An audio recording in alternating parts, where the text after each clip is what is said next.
Sekolah Kebangsaan Pendidikan Khas Melaka adalah sebuah sekolah yang terletak di daerah Melaka Tengah. Sekolah ini mempunyai 3 blok utama iaitu Blok Pentadbiran, Blok Pakar dan Blok Akademik. Berikut adalah kawasan Blok Asrama, Asrama Putera,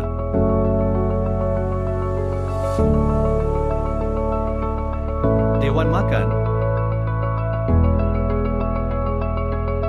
Asrama Puteri,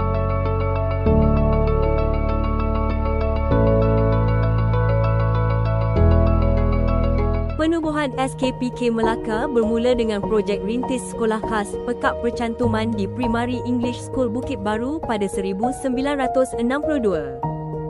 Detik bersejarah pada 1 Mac 1997, SKPK Melaka telah berpindah ke bangunan sendiri di Jalan Semabuk dengan keluasan 13.5 ekar.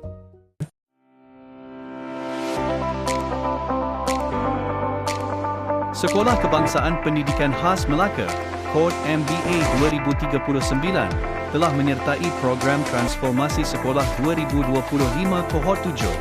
Jarak antara SKPK Melaka dan Bandar Melaka adalah 5.5 km. Organisasi sekolah ini diketuai oleh Encik SL Daud bin Mat Isa, Guru Besar SKPK Melaka.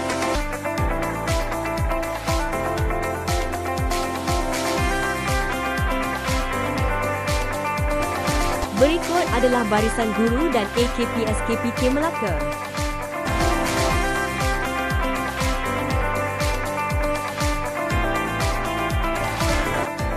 Kemudahan SKPK Melaka, Pusat Perkhidmatan Pendidikan Khas 3PK, berada di aras bawah Blok Pakar.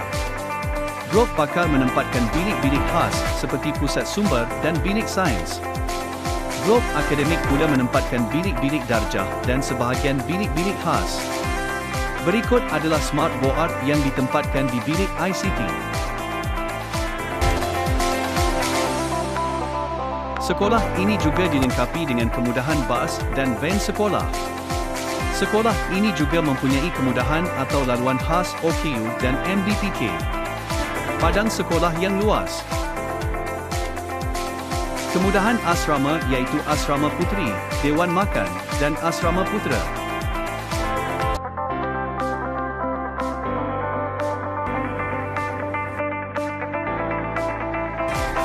SKPK Melaka terkenal dengan tariannya yang sangat hebat hingga menempah kejayaan di peringkat kebangsaan. Berikut adalah butiran kejayaan SKPK Melaka di peringkat daerah Melaka Tengah, Negeri Melaka dan kebangsaan.